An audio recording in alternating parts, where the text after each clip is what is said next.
So in the aftermath of RJ Barrett being traded for the Knicks, Carmelo Anthony had a few choice words about RJ Barrett's game in which he called it bland. And when it comes to Melo nowadays, he's very interesting because he's almost one of these players that's suffering from the negative effects from the players' movement, in which he failed to make a big enough impact to some of the franchises he played in. And he's pretty much at a point in his life right now where he's trying to find the perfect, I would say, the perfect resting place to hang up his jersey and kind of call it home and reminisce of his career with a few fans. And oddly enough, Kevin Durant is looking like he's going to suffer the same fate if things continue going the way they are right now. But anyway, you guys check out the comments Melo made. Every once in a while, I'll check in. So now you feel like I'm putting up 24. I'm the third option. I ain't really getting the, you know what I mean? Like, man, I gotta go. Damn. You know what I'm saying? Like, he probably was feeling that. Like, I'm ready to.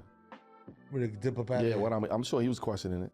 He's just a bland player, bro. Yeah. He's just like, Regular. it's not, that's not a shot. That's not no disrespect. nah. He's just, you know, a lot of people, I ask a lot of people that who are Knicks fans and see what they say. And just like, he's just not, Bro. he's good. He get it done sometimes, but it's not. A lot of Knicks fans would say the same thing about Melo around 2015. He's good, but you know, we're losing every game. He's still getting his points. He's kind of doing him. I mean, let's not forget Melo was the same person who had a shoulder injury, but yet he was still good enough to be out and then come back for a London game and then was out again and then came back for the All-Star game and then declared he was out for the season the next day. So even though things were quote unquote bland with the team, Melo made sure that his brand was still standing out and being at the most optimal position. Let's not cap about that. Exciting player. Like, you don't know if he got 4 or 26. Exactly. He's just going to the rack crazy every time lefty, and then the personality too. It's just like Bland. You know what I'm saying? Like, I But he remember, home bro. now. He home, so he might be good. He's good because he's a candidate. He's in the I crib. don't think RJ leaving has something to do with it. Maybe, but I don't think it had More anything to touches, do with though. it because OG can do the same thing RJ doing. He just don't demand it the way that RJ demanded to be a part of the offense. Like, OG. Yeah, this is a great point brought up here by Melo. This is the only part right here where I agree with Melo. RJ, for some reason, at the end of the game was collecting a lot of garbage points. That right there told me, yeah, that 20 points per game was important to him. And also his efficiency and the kind of style of shots that he took, it just wasn't good for the team. And you could see it no better than in the OKC game and also the Orlando Magic game. The last two games RJ Barrett played for the Knicks. I mean, not only he wasn't efficient enough, the wing players of those two teams were killing.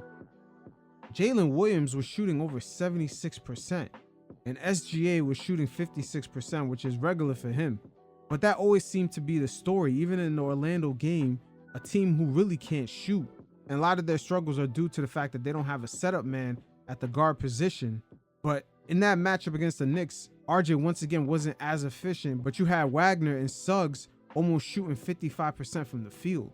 Not only RJ required a lot of shots that were inefficient offensively, but defensively, he just couldn't give the Knicks any type of advantage in the perimeter. Guys were cooking way too often and at a very high percentage. And with those two major losses alone, the Knicks fell down a tier at the end of December. So shit definitely had to be shaken up.